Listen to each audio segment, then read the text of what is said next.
Setting up your LinkedIn account to generate the most traffic. In this section, we'll look over various tricks and tips for using your LinkedIn account to generate more traffic, regardless of your brand or business. Create a company page. I'm sure you're aware of how to use LinkedIn as an individual because, after all, that's what LinkedIn is most known for, establishing yourself as a professional. But have you created a company page for your brand or business? If not, you should consider doing that for a number of reasons. For starters, it allows people to learn more about your business. You can curate your content on here and centralize everything from sharing updates and other information.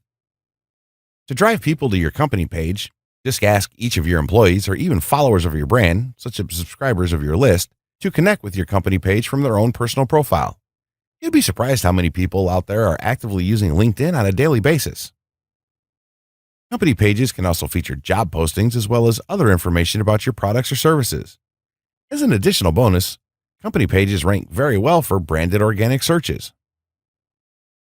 Optimize your profile page.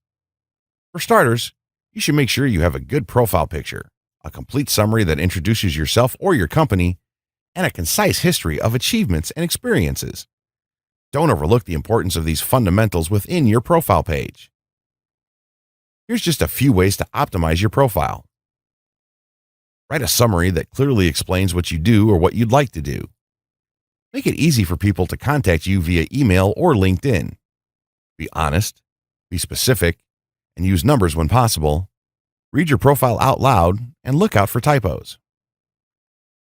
Now that you're familiar with the optimization of your profile page, let's discuss how you're going to drive traffic. With your LinkedIn page, you can link to blog posts, ebooks, and even other digital media within your profile. Once you get traffic to your page, this is exactly how they're going to click through to your site. Add a link to one of your best posts. Keep in mind that people who end up here are likely learning about you and your company for the first time. Share content that will inspire them to click through and read.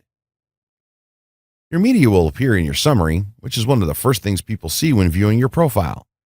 It's really important to add media in the summary section. LinkedIn might ask you to add publications or projects.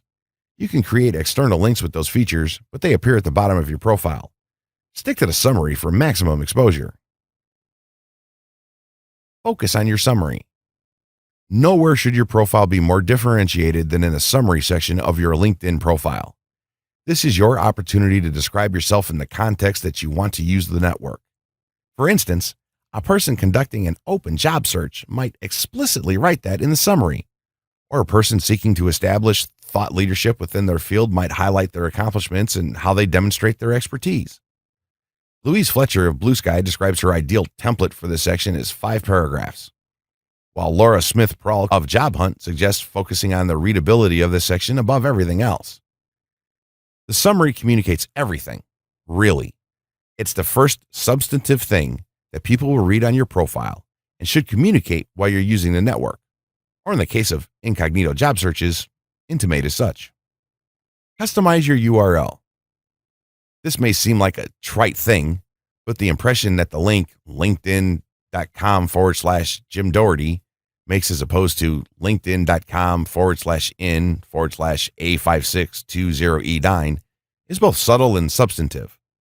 The former looks better and intimates familiarity within the network, while the latter makes it appear that you're not familiar enough with LinkedIn to make a very easy customization. A non-personalized URL communicates lack of familiarity within the LinkedIn network.